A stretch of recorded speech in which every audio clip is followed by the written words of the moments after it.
ale men. Abi.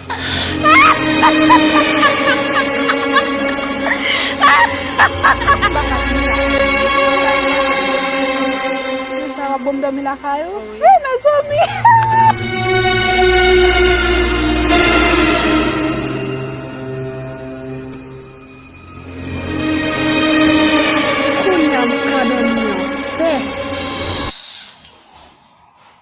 Une ancienne amie disponible bientôt.